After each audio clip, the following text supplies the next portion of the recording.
नमस्कार, मैं शिक्षा मिश्रा मध्य प्रदेश के सुप्रभात न्यूज में आपका स्वागत करती हूँ। दोस्तों, मध्य प्रदेश की तमाम फटाफट खबरों को जानने के लिए हमारे चैनल को सब्सक्राइब जरूर करें। साथ ही कमेंट सेक्शन में जरूर बताएं कि आप मध्य प्रदेश के किस जिले से हमारे न्यूज को देख रहे हैं। तो चलिए शुरू करते हैं खबरों को, जानते हैं आज के मुख्य समाचार। लाडली लक्ष्मी योजना 2.0, कॉलेज में एडमिशन पर बेटियों को मिलेंगे 25,000 रुपए। सरकार की ओर से बालिका शिक्षा को बढ़ावा देने के लिए कई प्रकार की योजनाएं चलाई जा रही हैं। इसी क्रम में पिछले दिनों मध्य प्रदेश सरकार की ओर से लाडली लक्ष्मी योजना 2.0 की शुरुआत की गई। इसके तहत राज्य की बेटियों को कॉलेज शिक्षा के लिए 25,000 रुपए की सहायता प्रदान की जाएगी। इसी के साथ पढ़ाई का पूरा खर्च राज्य सरकार उठाएगी। आज हम ट्रैक्टर जंक्शन के माध्यम से मध्य प्रदेश सरकार की लाडली लक्ष्मी योजना 2.0 की जानकारी दे रहे हैं, ताकि प्रदेश की बालिकाएं इस योजना से लाभान्वित हो सकें। सरकारी राशन की दुकान पर अगर बायोमेट्रिक से राशन ना मिले तो परेशान ना हो, सरकार ने शुरू की है नई व्यवस्था। सरकारी गल्ले की दुकान पर हितग्राहियों को राशन बायोमेट्रिक तरीके से प्रदान किया जाता है, लेकिन देखा जा रहा है कि कई कारणों से लोगों के फिंगरप्रिंट मैच नहीं हो पा रहे हैं। इससे उन्हें राशन मिलने में परेशानी हो रही है।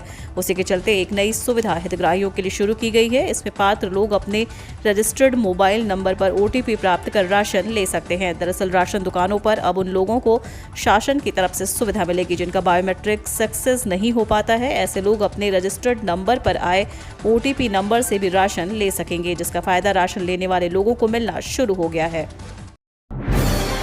सरकार की बड़ी तैयारी, 2 लाख युवा स्वरोजगार से जुड़ेंगे, संबल 2.0 योजना का होगा शुभारंभ। युवाओं को स्वरोजगार से जोड़ने के लिए सरकार 2 जून प्रदेशव्यापी रोजगार दिवस मना रही है। इस अवसर पर जबलपुर में विशाल कार्यक्रम आयोजित किया जाएगा। प्रदेश के सभी जिला मुख्यालयों पर भी 2 जून को प्रदेशव्यापी रोजगार दिवस के कार्यक्रम होंगे। रोजगार दिवस पर प्रदेश के लगभग 2 लाख युवाओं को स्वरोजगार से जोड़ने का लक्ष्य है। साथ ही गरीब कल्याण के लिए संबल 2.0 योजना और इसके पोर्टल का शुभारंभ भी होगा। राज्यसभा सांसद JP नड्डा की उपस्थिति में कार्यक्रम आयोजित किया जाएगा। आज जारी होंगे MP बोर्ड 5वीं और 8वीं के रिजल्ट, ऐसे करें चेक। इन दिनों अलग अलग परीक्षाओं के रिजल्ट 2022 घोषित किए जा रहे हैं। मध्य प्रदेश माध्यमिक शिक्षा मंडल आज 5वीं और 8वीं कक्षा के रिजल्ट जारी करेगा। स्टूडेंट्स और उनके अभिभावकों को सलाह दी जाती है कि वे MP बोर्ड की ऑफिशियल वेबसाइट mpbsc.nic.in पर नजर बनाकर रखें। MP बोर्ड कक्षा 5वीं और 8वीं के रिजल्ट सिंगल क्लिक पर जारी किए जाएंगे। स्कूल शिक्षा प्रमुख सचिव रश्मि अरुण शमी राज्य शिक्षा केंद्र के मीटिंग हॉल में रिजल्ट घोषित करेंगी। MP बोर्ड कक्षा 5वीं और 8वीं के रिजल्ट दोपहर 3 बजे mpbsc.nic.in पर चेक किए जा सकेंगे। CM शिवराज ने कहा, चुनाव में 27% से अधिक टिकट OBC भाई बहनों को देंगे।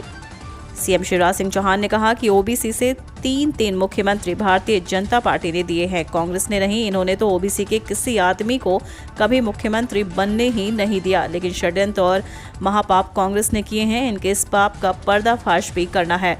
हम हर संभव प्रयास करेंगे कि OBC आरक्षण के साथ चुनाव हो, आत्मविश्वास के साथ महाविजय का इतिहास रचने और OBC को न्याय देकर, समाज के सभी वर्गों को न्याय देकर हम आगे बढ़ने का काम करेंगे। कांग्रेस के पाप का पर्दाफाश करने के लिए आज हम हर जिले में प्रेस कॉन्फ्रेंस करके हम भाजपा के प्रयासों की जानकारी देंगे। चुनाव में भाजपा 27% से अधिक टिकट अपने OBC भाई बहनों को देगी। 11वें किस्त पर किसानों के लिए अच्छी खबर, इस दिन खाते में आएंगे 2,000 रुपए, इनको नहीं मिलेगा लाभ। PM किसान सम्मान निधि योजना की 11वीं किस्त की राह देख रहे किसानों के लिए बड़ी अपडेट सामने आई है। दरअसल किसानों को हर 4 महीने के अंतराल पर खाते में 2,000 भेजे जाते हैं। प्रधानमंत्री किसान सम्मान निधि योजना के तहत किसानों को हर साल 6,000 रुपए 2,000 के समान किस्तों में 3 बार खाते में केंद्र सरकार द्वारा ट्रांसफर किए जाते हैं। वहीं पहली किस्त जहां 1 अप्रैल से जुलाई के बीच भेजी जाती है, जबकि दूसरी किस्त की राशि अगस्त से नवंबर और तीसरी किस्त दिसंबर से मार्च महीने में ट्रांसफर होती है। अभी तक 10 किस्तों का भुगतान किया जा चुका है। माना जा रहा है कि 15 मई से जून के पहले सप्ताह तक के बीच किसानों के खाते में राशि भेजी जा सकती है। मध्य प्रदेश के स्टार्टअप नीति के शुभारंभ से पहले फर्नीचर और खिलौना उद्योग को 5 साल तक 100% विद्युत शुल्क छूट। प्रधानमंत्री नरेंद्र मोदी द्वारा शुक्रवार को राज्य के स्टार्टअप नीति और कार्यान्वयन योजना का शुभारंभ करने से पहले शिवराज सरकार ने फर्नीचर और खिलौना उद्योग को बड़ी राहत देने का फैसला किया है। सूक्ष्म लघु एवं मध्यम उद्यम विकास नीति 2021 में प्रावधान किया गया है कि प्लांट, मशीनरी और भवन पर अधिकतम 40% अनुदान दिया जाएगा। नई इकाइयों को उच्च दाब के विद्युत कनेक्शन लेने के दिनांक से 5 साल तक विद्युत शुल्क में 100% छूट दी जाएगी। इस तरह वाणिज्यिक उत्पादन प्रारंभ होने से 5 साल तक ₹1 प्रति यूनिट की सहायता भी मिलेगी। मुख्यमंत्री शिवराज सिंह चौहान की अध्यक्षता में हुई कैबिनेट बैठक में फर्नीचर और खिलौना उद्योग के लिए नए प्रावधानों के प्रस्ताव को अनुमति दी गई। विभागीय मंत्री ओम प्रकाश सखलेचा ने बताया कि इन उद्योगों में कौशल विकास एवं प्रशिक्षण व्यय की प्रतिपूर्ति के लिए 3 साल तक 10,000 रुपए के हिसाब से अनुदान दिया जाएगा। इसके लिए मध्य प्रदेश का मूल निवासी होना अनिवार्य रहेगा। वहीं रोजगार सृजन अनुदान में भी वाणिज्यिक उत्पादन प्रारंभ होने से प्रथम 3 वर्ष के लिए अधिकतम 5,000 रुपए 5 साल तक 200 कर्मचारियों के हिसाब से दिए जाएंगे।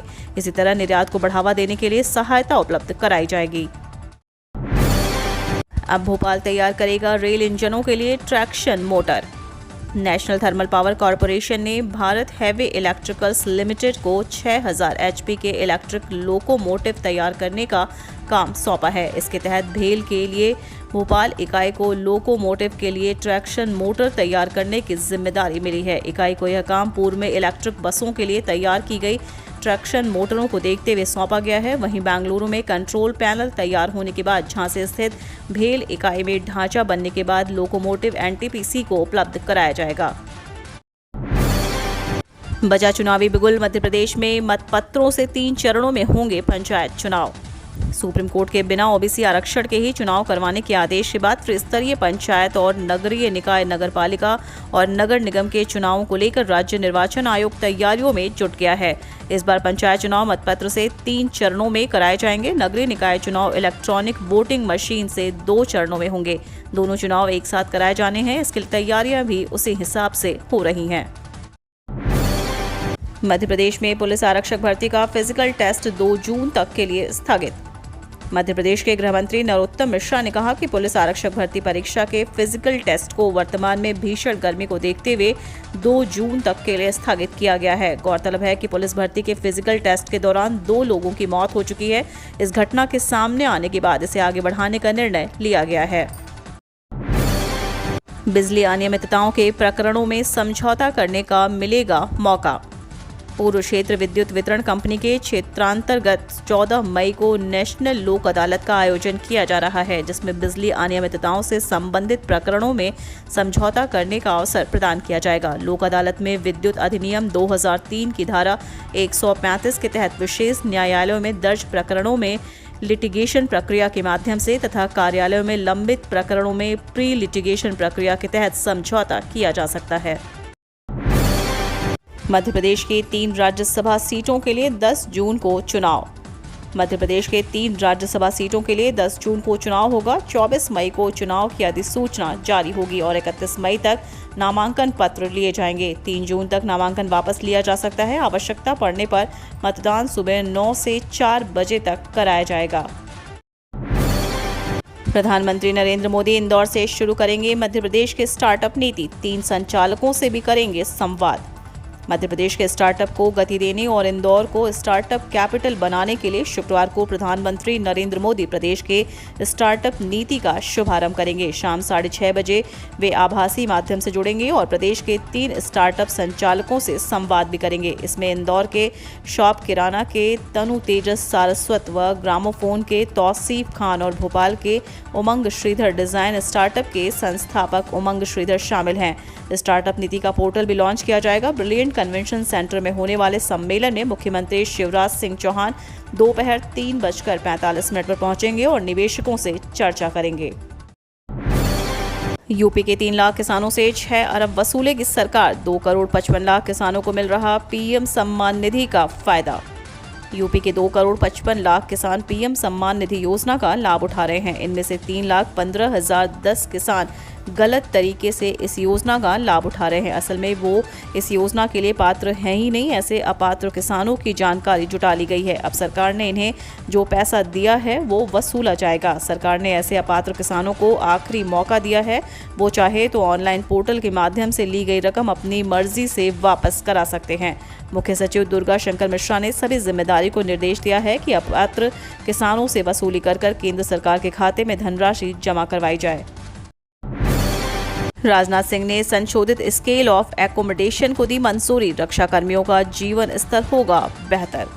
रक्षा मंत्री राजनाथ सिंह ने सशस्त्र बलों के कर्मचारियों को राहत देते हुए एक अहम प्रस्ताव को मंजूरी दे दी है।